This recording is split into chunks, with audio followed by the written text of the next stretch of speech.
All right, recording. Good morning, Bryce. G'day, how you going, Calvin? Yeah, good. How are you doing during a stage 3 lockdown, I think, in your area? Yeah, mate, pretty quiet. Been pretty quiet this week. Luckily, It's been raining, so I wouldn't have been doing too much work anyway. So I'm a chippy anyway by trade, so it hasn't affected us too much. But yeah, crazy times, mate. Crazy times. Yeah, I think like a lot of full driver. I mean, now is probably a good time to upgrade your vehicle. Yeah, exactly. There's always plenty to do. Exactly. Plenty going on.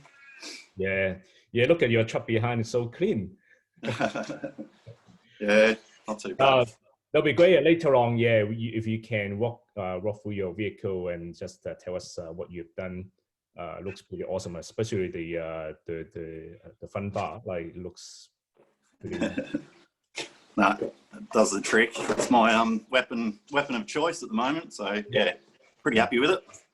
Yeah. So Bryce, I think it's good that you can spend some time with us today. And so I guess, I mean, like many interview I had with other full driver, like tell us like how you got into full driving. Like obviously full driving is not a cheap hobby. So how did you get into full driving, and when was it? Well, I suppose, mate, to start with, it's been basically in my blood. as a young kid, we just went full driving every weekend. It's, from very early age. So that sort of progressed into Dad owning quite a few full drives. Yep. I've always had the interest in four-wheel drives. Yep. And then so he it's sort of for me it didn't really start until probably my mid-20s. I was heavily into motorbikes and whatnot. So and I suppose as I got older, got sick of the injuries and whatnot. So we've sort of progressed into four-wheel driving a bit more. I suppose my first four-wheel drive was to really carry my motorbike around. What was it? Yeah, always had interest. Always had the interest. And sort of whether it's four-wheel drives or cars, I'm just a typical Aussie bogan, I suppose. Nice. So what four-wheel drive did you have before? Like, what was your first four-wheel drive? My first one was a Hilux, actually, a single cab. I think it was a 2.4 diesel, non-turbo. Saw it on the side of the road, and I thought that would put the motorbike on the back and whatnot. So, but unfortunately, it was a piece of garbage, full of rust and it was gutless. That didn't actually last too long. I got rid of that pretty quick. I think within about 2 months. And then so that was sort of like I say, about my mid-20s. And then there was a couple of years I went without. It was quite a hard decision, actually. Like, I've always found it pretty hard to ponder, and I mean, this could go on for a year or so until I can sort of find out what I wanted. Obviously, Dad had the Hilux, and then he had an 80 series. So then I was always pretty keen on the 80 series and Hilux, Land Cruisers. But as I had a bit of a racing background as well, and I'm heavily into cars. So jumping back into a four-wheel drive sometimes, just the handling for me, it had to handle, pretty good on the road as well. Yeah. So one day, actually, I came across a black WJ Jeep. I think it was a 2000 model. V8. And obviously for an open diff vehicle, that thing, it just, the minute I drove it, I thought, it's awesome. So I didn't actually pay too much for that. I think I paid about $6,000 for that at the time. And so we started doing a bit of high country stuff. Yep. Just bare stock standard. Like I know the area pretty well up around Aberfeldy, and we used to have a holiday house actually at Aberfeldy, and at the moment we've got access to a place at Matlock, which we look after and sort of caretakers for at the moment. Oh, really? So we know that area quite well. Yeah. But yeah, then we actually did a stint to WA for about three and a half years. So the Jeep really served its purpose over there. We did lots of beach driving. Yep. But there was never a place for the motorbike, I suppose. And with the V8, quite thirsty, very, very thirsty actually. You got any? Sorry. You got any picture?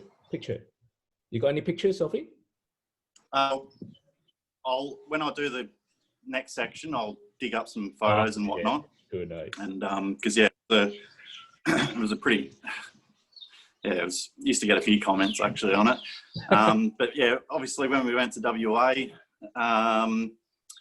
we started getting hung up on a few things. So I put some $50, I think $150 50 mil suspension blocks.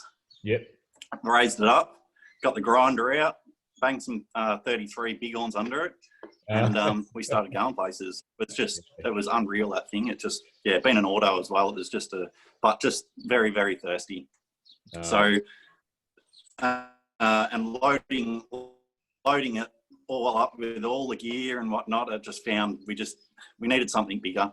I actually ended up owning that car for roughly 8 years. So it definitely served its purpose. So for, I think, $6,000, whatever I paid for it, for 8 years of driving, I didn't really spend too much money on it. So it served its purpose well. Yeah. Moving on, I suppose, to, we actually came back to Victoria. Yep. Started doing a little bit up to Matlock and whatnot. But I found that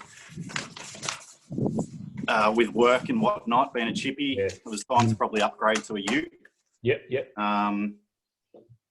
So yeah, that's when I probably pondered for another year on what to buy. Yep. And then obviously the Ranger came up. Yep. PX Ranger. So that went straight to ARB and got basically everything put on it. Yep. In the meantime, we had another kid. So yeah, that for me, working with the kids, touring, towing, whether it was motorbike trailer or camper trailer or my tool trailer, it was just a good all-rounder. So a bit of a no-brainer there. But being a diesel, that was my first, well, apart from the Hilux, which I didn't own for very long, but yeah, that was my first introduction to a diesel. Yeah. So that's a manual as well. Yeah. So it pretty much got tuned up straight away. It's got making good power. Yeah. But yeah, obviously with the crew I started sort of fall driving with. They're sort of, getting into the tough technical stuff, and I found that I couldn't say no, but there was a lot of times, unfortunately, I couldn't make it to work on the Monday because of breakers and whatnot. So unfortunately, I got let down quite a bit, and I poured a lot of money into it. So it was quite it was starting to hurt me a little bit. So obviously, so that was a good couple of years worth, and we've done a good couple of touring trips, and there's still plenty more to come in 2021, but that sort of brought me to this beast. Like I said, I was always looking at 80 series patrols. I was pretty easy. I know that they're pretty tough. But yeah, obviously being a V8 man, and I've always had V8s and pretty big cars and whatnot. So thinking about building my own GQ. yeah, it was obviously starting, the costs were mounting up. Yep.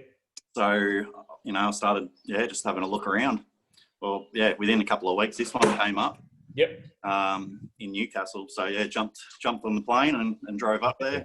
I flew up there, and drove it home. Yep. And yeah, it's been obviously a bit rough when I got it, but yeah, for the amount of trips I do and what, you know, it's got to be reliable. Yeah. So it's been a year process in just fixing bits and pieces up. Yeah. No, it's really amazing. Much get it where it is now. Yeah. Now that was great. Like great to know, like all your four-wheel drive, sort of like how you got started and your journey. And I think probably resonate to a lot of four-wheel drivers. I mean, listening this interview, I mean, a lot of people probably start out with a very crappy four-wheel drive, sort of like got to learn it, and then appreciate like the live axle, like the old truck, how simple to work on. Yeah, absolutely. Choice. Yeah, so absolutely. So you, I also noticed that like you sort of like start filming quite a lot of your trips now, which is like I've been following some of your clips on your channel, like especially one of the clips. I think one of the trips you went with the other guy to Ellis Track, and then young Jack. Tell us how was that like? Well, I suppose Calvin, the filming side of things came from actually the four-wheel drive trip .com side of things. I used to do a fair bit locally and on my own, but you know, obviously when you're on your own, it's hard to film. Yep. So it wasn't actually until I just went through a very lull patch. Yeah. No one to go for driving with. None of my mates were into it. Yep. So I found, you know, a couple of four-wheeltrip.com trips which I joined. Yep. Around the area actually that I'm pretty familiar with. But I just found that it was just great to go and do those tracks, you know, and meet people, like-minded people along the way. So that's when the filming started. It was just another aspect that, we're doing some pretty cool stuff. So I thought, you know, it's worth filming and something good to look back on down the track. That's awesome. I think like I love to see some of your videos, like stuff like it mix between different sort of technical driving, and then you have some of the high country sort of touring. It's good to have a bit of variety, I suppose. I suppose being a viewer, if you're doing the same stuff all the time, it probably gets a bit boring. So, you know, lot more trips getting planned for obviously 2021.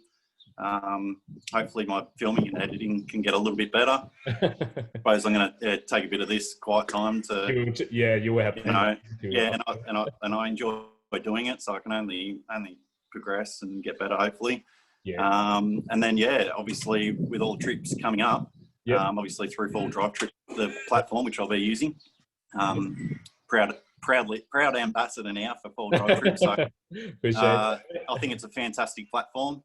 I've really had some awesome trips and, you know, met some great people along the way. So so plenty more film trips, and it'd be good to just mix it up, I think. And, you know, every trip there'll be something different vehicles, different setups. You know, No, that's great. Appreciate that, right? And I think I sort of resonate to what you said before. I think it's great to go out with a few other cars. Every line dancers have different vehicles. And funny, I mean, that like when you start leading a lot of trips like myself, and what I find is you notice that a lot of video become like you filming for somebody else, not your vehicle, because you're always at the front. And exactly. So I think certainly I definitely want to join one of your filming trips and sort of help you film your vehicles as well. Like so I think what we I think the other thing with fourwheeltrip.com is we can also have your own sort of like a brand channel as well. Like we want to do that as well, so people can follow what trips you've done, what trips are coming up as well, like something that we can follow on. Hey, so I noticed that one of your last. That's right.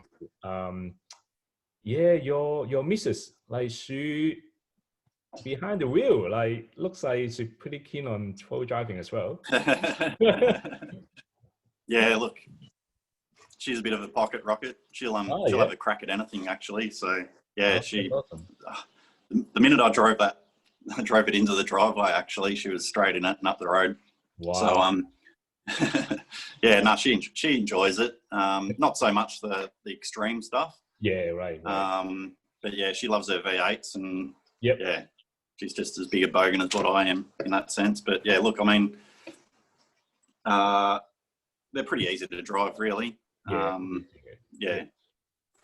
Nah, that's awesome. Hey, also I noticed that you running 37. Like, so have you ever run like 35 or smaller? Yeah, actually, I do have it. The car came with a set of Toyo 35s, open country. They're down sort of probably 30% now, so the best of them's gone. I had a few little moments in the wet on the road. Yep. Yeah, so I found probably 37's my choice for this setup. It's got 4.6 gears in it, so it's definitely geared up for 37's. Yep. Yeah, so my next set will probably be a set of Maxxis Razors. Yep. Hopefully, yeah, coming up to summer, I don't want traps everywhere. Yeah. But yeah, love the traps, love the 37's. So you definitely more people that run 37s. So yeah, the more we can get away with it. So yeah, I know. No, it's funny. Really, yeah. I've spoke. Yeah, I remember like I've spoke to. You're right. Yeah, I remember like 10 years ago, like people like start running on 35, and you look at it like, wow, that's pretty good tires, big tires, and now everybody running on 37. Yeah, look, it's got about 5 inches of lift under it, so 35s do get a bit lost in there. Yeah, definitely set up for 37s. Yep. Yeah, and the type of driving you do, like you do need 37, isn't it? Like some of the tracks I've seen. Like like you said, that Alice track. It's possible to do it on 35s in wet conditions, but yeah, I mean it's a big difference between 37s and 35s you're on a track like that. Yeah. Cool. Yeah, the traps definitely came into their own. Yeah. Hey, tell us, like, have you had any sort of Hey, Bryce, can you tell us, like, have you had any holy shit moment, like? Yeah. Yeah, I've had a couple of them. Yeah. I kind of wish. Well, actually, this one in Tassie, fully loaded up, all the gear. We pulled into a beach, and yeah, I just got a bit carried away and sort of swung half a donut, and all of a sudden, I was looking at the ground through my partner's window. Yeah. Very, very, very close to going over.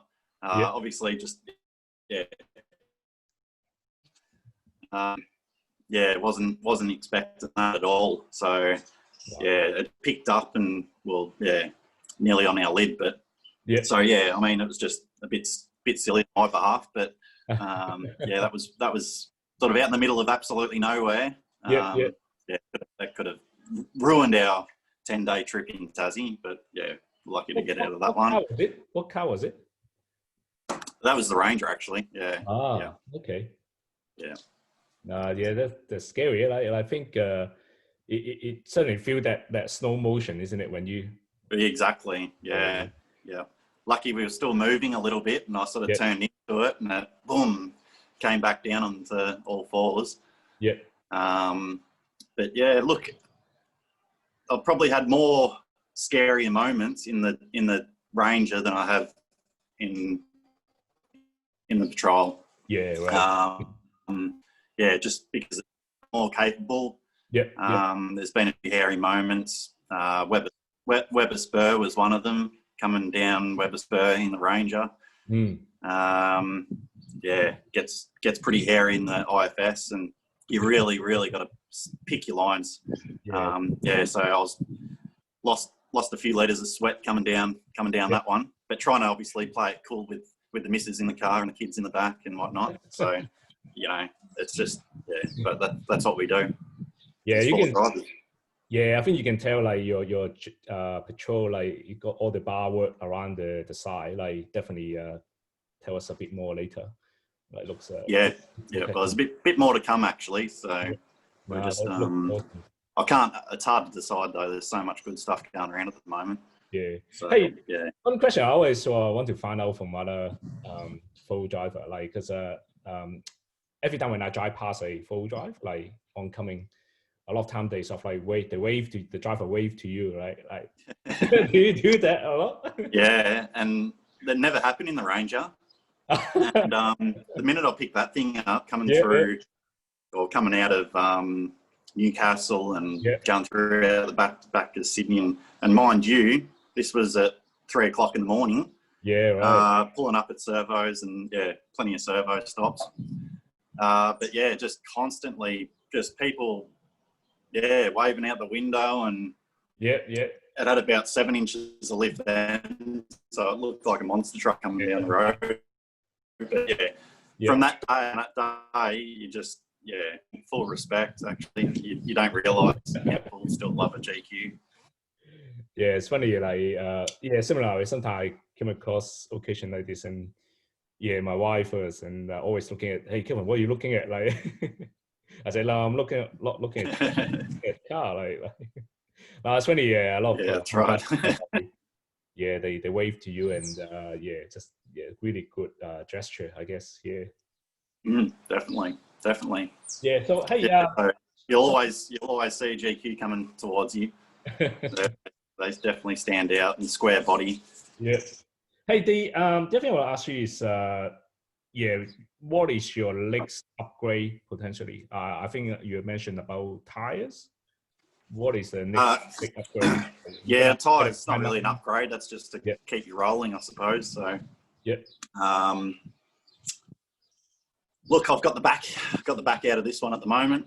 Yep. I'm looking to get some rear drawers.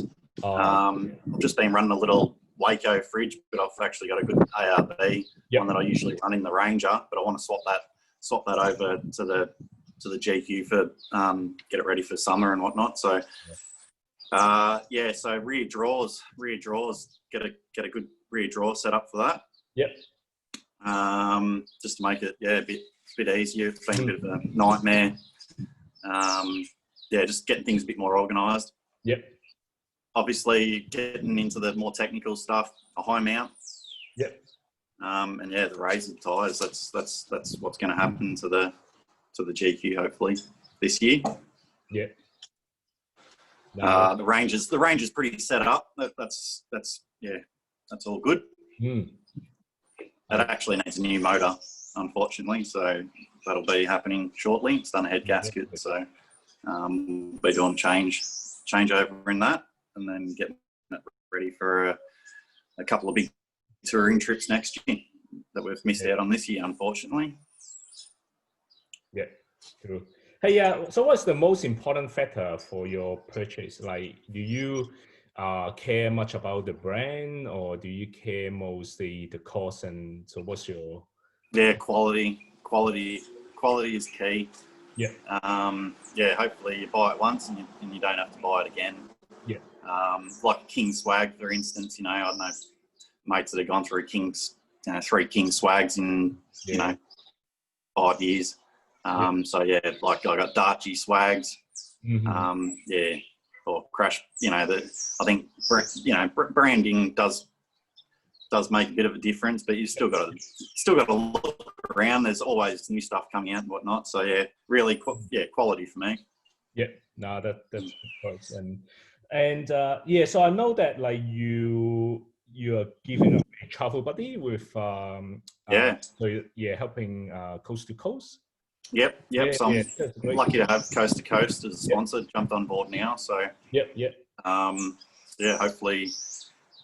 Well, there's already been good things come out of it. That'd be great. So we're giving away a travel buddy at the moment. So I want that. And we'll get to good accessories, but they are one of the best little accessories to have, I reckon. They just a great little unit. So yeah, jump on page, pretty easy to enter. All the details are on there, so yeah, that's getting around. That's awesome. So coast to coast is a Ironman is in Ben's? Yeah, so coast to coast is a total full drive equipment. They've got total in-house workshop. They're also Ironman, a dealer for Ironman. So give them a call if you need anything. Tell them I sent you, and you should. They'll definitely sort you out. So yeah, I think near the town center of Bensa, or where they're located. Yeah, actually, they're up the just near behind the Ford dealer. Oh, okay, yeah. Oh, cool. Definitely check it out. So yeah, they stand out. They've got the big Ironman sign out the front, so you can't miss them. Yeah, no worries. Hey, but obviously in these times as well, with mail service or internet, give them a call, and I'm sure they'll send you stuff out to you. Yeah, definitely. I think there are a lot of local business. I mean, especially 4x4 specialists and workshop, like they just have to adapt the changes and jump online and ordering. I mean, accepting online order. Because that's right. The way to get the business going. I think quite a few businesses they've been investing in the online part of the core business, and obviously now it really pay off. Like they really got everything set up. Yeah, certainly. I mean, not too late to get it started now. Like because it's still like another 5 weeks to go. Yeah, exactly. That's right. Yeah. But it is a good time for building up your social media and everything else. So just got to make use of it, and hopefully for Victorians, I suppose we just get over it this year, and we'll have a clean run at it next year. Just hopefully we don't miss all the snow. We're still getting snow in November last year, I think. So. Oh, really? So I think we had a fairly late dumping at the end of last year, but and then straight into the fires. But some good snow up there at the moment. It'd be nice to be up at Matlock. Yeah, all right. Hey, last question I want to ask you, Bryce, is what is your suggestions and advice to people who are new to four-wheel driving? Like, they want to get into four-wheel driving, or they just bought a four-wheel drive. What would be advice? I reckon. For me, it's always been vehicle choice, really. Just I suppose I've spent a lot of money on the Ranger, and I've never felt that I could always, do everything myself, servicing and working on it, or So for me, getting an older vehicle now just works better for me. I can service it. I do a lot of the work myself. And I sort of trust my own mechanical skills, I suppose. So go a bit more remote. The Ranger worries me a little bit. If something does go wrong, the newer vehicles worry me a little bit. So just keeping the cost down, really. You can have all the latest and greatest gear. I found sort of taking a few steps back, going and running accessories now and gear. I've taken a lot less gear. The enjoyment sort of come back a bit more. Not having all the latest and greatest and the newest four-wheel drive, but I think you can still go and have just as much fun, keeping the cost down. So don't do what I did. Really, don't go and spend. No, that's a good advice, Bryce. I think I definitely. Oh, who's that? Yeah, definitely agree. I think. Yeah, I think the new trucks are great, but it really depends on how often you go for driving, right? And what type of full driving you're into. Like if you exactly. if you go like every weekend, like you do need a vehicle that you're gonna put 100% trust into it. Like you just don't want the chance that like things that like going wrong and you have no idea how to fix it or why it goes wrong, right? Exactly. Yeah, absolutely. We got the all right. That's awesome, Bryce. I think yeah, appreciate your time. Let's